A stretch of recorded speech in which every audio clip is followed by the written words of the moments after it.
Chapter 21. Thomas was a peaceful sleeper, his face relaxed of all tension from the day. I softly shut the door behind me and felt my way to the bottom of his bed. He grunted as I maneuvered up next to him. From behind, he looked just like he used to. His hair was cut short, almost invisible along his neck where his skin was at its darkest. It tickled as it moved across my fingers. Thomas jerked into the table, the lamp wobbling beneath his hand as he reached for it. "Bree?" He wiped his eyes. "What are you doing in here? Why did you lie to me? What are you talking about?" His eyes squinted in the lamplight. "You said that you loved me, but you don't. Have you been drinking?" I shrugged, falling to my back. "Maybe a little, but that's not the point. You shouldn't tell someone you love them if you don't." Propped on his elbow, he ran his hand over his face and shook his head as if he'd wake up. "You're passing up the job, the house, because you can't stand to be in the same town with me." "Oh," he sighed. "They told you about that. Why didn't you tell me?" "Because it has nothing to do with you." "I won't let you throw away a great opportunity just to get away from me," I said, staring up into the beautiful hazel eyes I'd yearned for too many days to count. Brazenly, I reached out and touched his soft lips with my thumb. "You need to think about the future." He smiled beneath my hand before moving it from his face. "I'll be starting college soon." I frowned when he dropped my hand. "I'm planning to live on campus." He sighed, lacing his fingers behind his head. "I got a letter from my dad, Bree. He's here." "In Clay?" "Bryson City, where we used to live," he clarified, staring at the ceiling. "He's got a job waiting for me if I want it. Apparently he manages a general store in town." "A general store? I can't really picture you working indoors."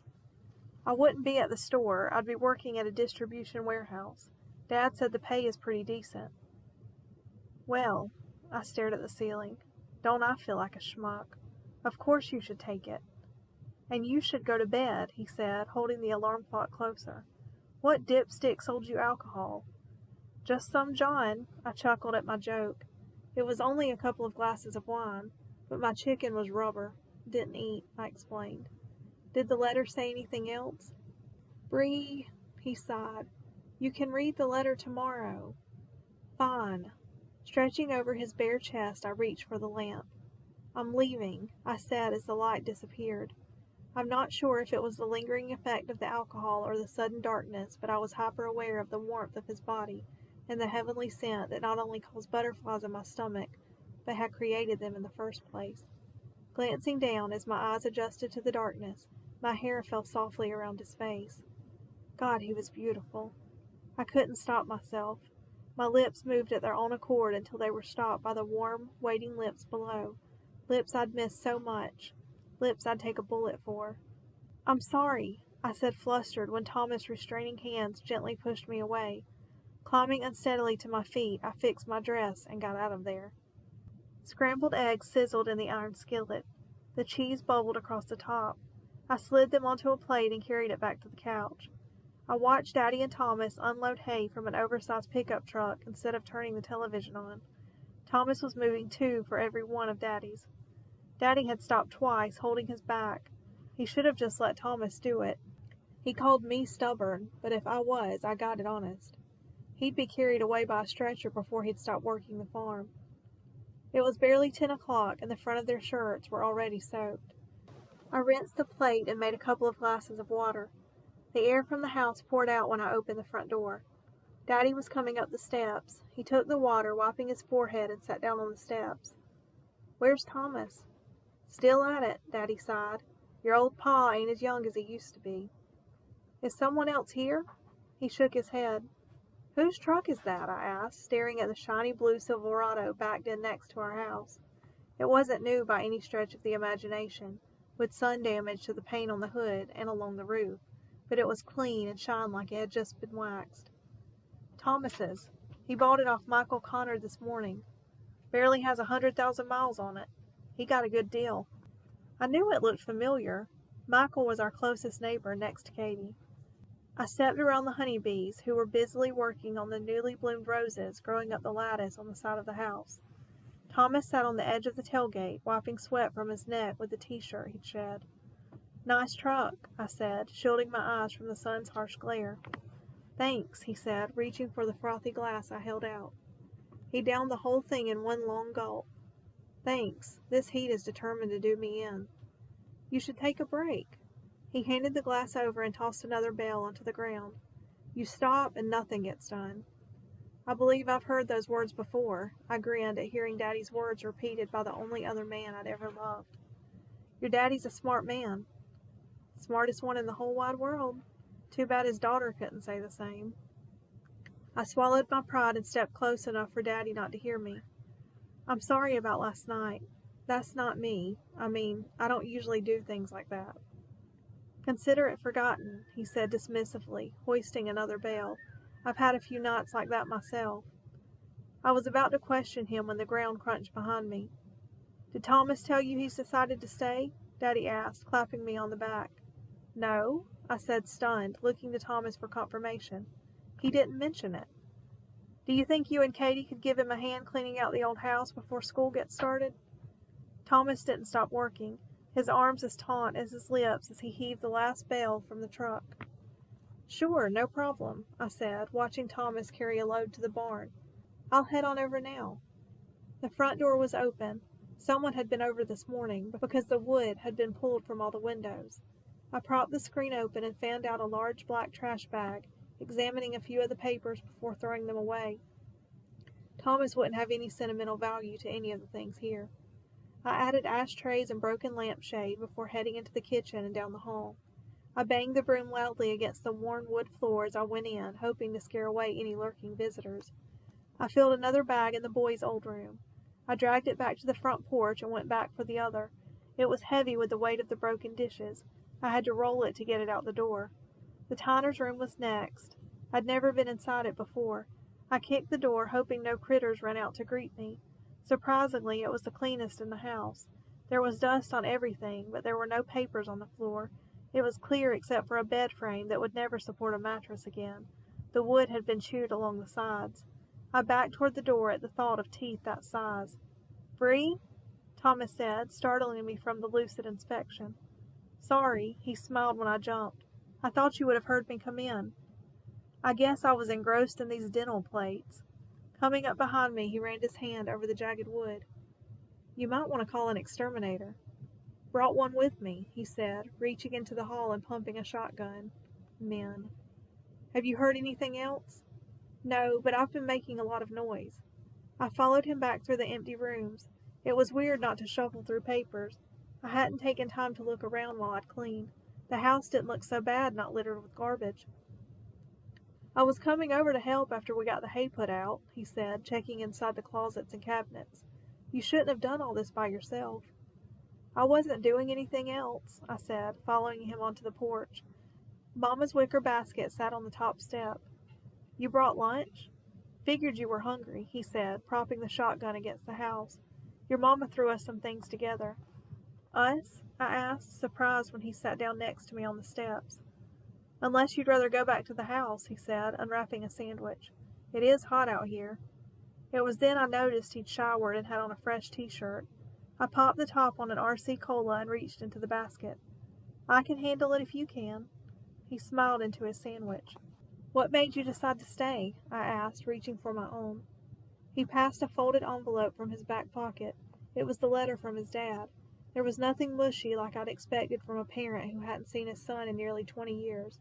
It read more like a form letter or a job posting. He'd even signed it, Thomas Smith. You're named after your dad? He nodded. But your last name is Baldwin. Mama didn't list him on the birth certificate because they'd split up at the time. They were supposed to change it but never got around to it, and after she died, I didn't want to anymore. I was Thomas Baldwin when I came into this world, and that's who I'll be when I go out of it. I still don't get it, I said, handing the letter over. It's not the best letter I've ever read, but at least he wrote. Don't you want to see him? I talked to him this morning, he countered, unwrapping another sandwich. Called information for the number.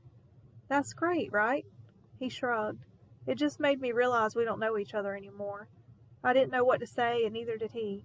He balled up the foil from the sandwich and tossed it toward the trash bags. I was expecting to hear the man I remember, and I think he was expecting a 5-year-old. That's expected. You'll get to know each other again. I reached forward, almost touching his thigh, but drew my hand back. It'll take time. He leaned back on his hands, exhaling. I know, but he's got another family now, a wife and a kid. Besides, I don't have to work in a store to get to know him. That's the beauty of a telephone. He stood up and grabbed the bags of trash. It wouldn't be right to up and leave your dad, not after all he's done for me. I wasn't sure how I felt about the change in his plans.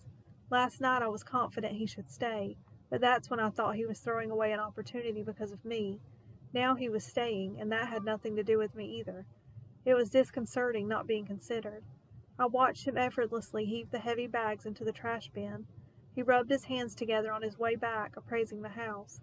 It's going to be a lot of work, he said, walking up the steps and holding the screen open. You sticking around? I dusted the crumbs from my hands and pushed the trash into the basket. Nothing else to do. Thomas headed to the back of the house and reappeared with a toolbox. I soaked a rag in cleanser and started wiping down the walls.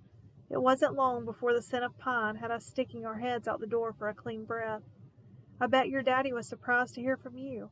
I stood on the back of the couch and wiped the mirror clean.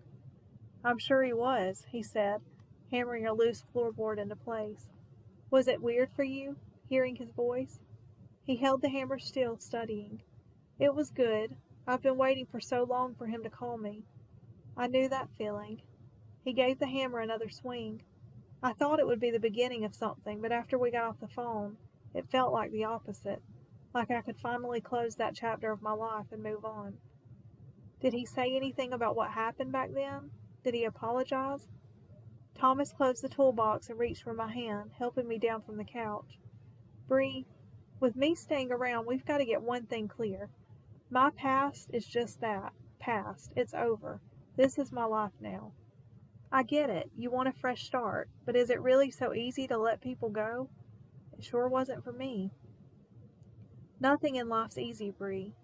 He lifted the end of the couch and gave it a shove toward the door. You think you can help me get this out of here? My start will be fresher without this old hunk of junk. I lifted the other end and we maneuvered. Forced with lots of shoving and kicks, it through the doorframe. Thomas took it from there. He hauled it around back and set it on fire.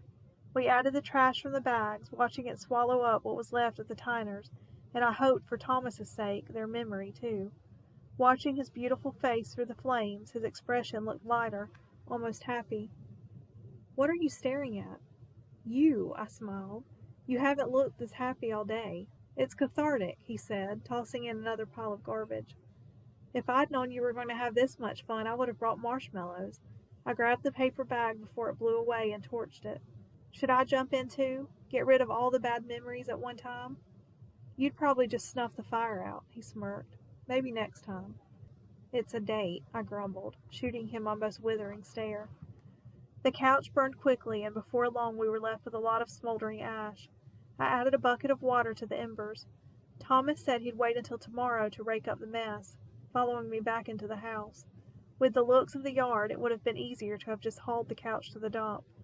I breathed in the pine, welcoming it after the stench from the burning fabric. Mama's probably got dinner ready, I said, gathering the cleaning supplies and assembling them on the kitchen counter. Are you coming? Let's just grab a burger, he suggested. A burger? He rubbed his stomach through his t-shirt as if an inch of fat had suddenly developed over his washboard abs. Your mama's a great cook, but if I see another casserole, it'll be too soon. I can't go anywhere like this. I held my grimy hands up. They were covered in unknowns up to my elbows. Drive-through, he suggested, quirking a brow. You go shower and I'll run and pick something up. Sounds like a plan, I said, reaching into my pocket for a 20, suddenly grateful Katie had gotten our meal comped last night. Extra pickles? Cheese? He said thoughtfully, drawing back and shaking his head when I offered the money. I nodded. No, onions, he said before I could get the words out of my mouth. He slammed the tailgate shut. Your tastes haven't changed much.